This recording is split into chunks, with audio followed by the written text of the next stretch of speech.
Okay, for Mr. Horowitz, you reported your relationship, that the relationships created by the DEA with limited-use confidential sources went beyond that of a person who provides tips, but rather that people were acting almost on behalf of or in partnership with DEA, giving them real-time information. In some cases, the DEA compensation was greater than they were getting in their regular job. What privacy concerns would DEA essentially treating these sources as independent contractors and asking them to perform specific tasks do you see? Well, the most significant one is the potential Fourth Amendment issue and the privacy interests that are at stake, given what they are, having been categorized as limited use, they're supposed to be individuals who are simply on their own voluntarily tipping the DEA to information, when what we see here are multiple payments and even direction being given to those individuals on what information to provide, who to provide it on, et cetera, that it could easily be seen that they are in fact an arm of DEA and an agent of DEA, as opposed to a pure voluntary tipster, as what I think the limited use category was intended to be, at least as we understood it. Yeah, we'll give you a more specific example.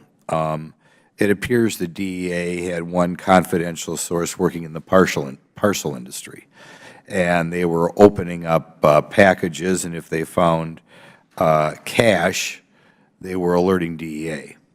Now, I assume if you were a DEA employee, you couldn't sit there and, without a warrant or something, just open up packages. Furthermore, and something that was kind of a little interesting in this specific instance, they'd call if they found cash, but they never happened to find drugs, which seemed a little bit suspicious. So I wanted your comment on that. It's a serious concern precisely for the reason you indicated.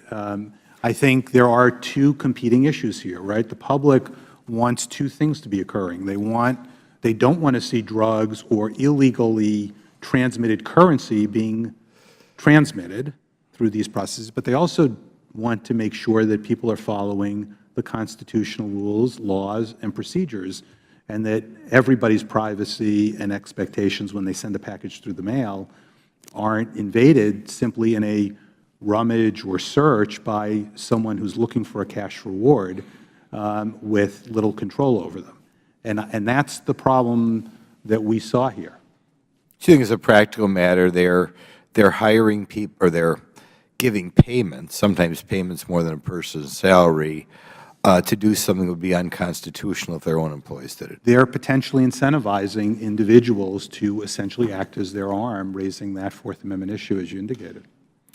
Okay, well, switch gears a little bit. Your September 2016 audit highlighted widespread issues with the DEA's tracking and oversight of payments. A lot of these issues have been going back, are similar to those that were happening in a report that was issued in 2005. So we've had an 11-year period here, and we're still finding the same issues. Could you comment on that? Yeah, that was a concern to us, and obviously something that should have been long ago addressed. And it cascades into a whole series of issues. It limits, as Mr. Patterson said, the ability of management at headquarters to understand how their program is working and whether it's working well. It prevents or affects the ability of the DEA and the agents to provide accurate and full information to prosecutors so they can fulfill their constitutional responsibilities if they're prosecuting somebody.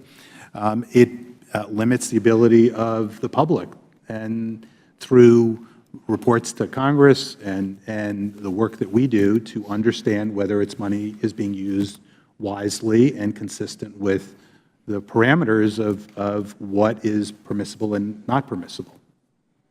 Okay, well, that's Mr. Peterson, kind of going off the same line of questioning.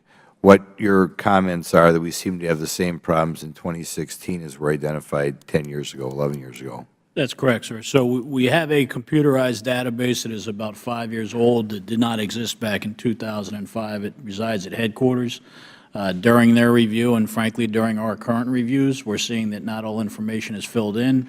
We now have a headquarters review by individuals that work in operations management to ensure all those fields are, in fact, filled in. It seems like a relatively simple thing. Again, it needs to be done better, and we need to ensure that it's happening. Thank you much. I see my time has expired. Thank the gentleman. Now go to the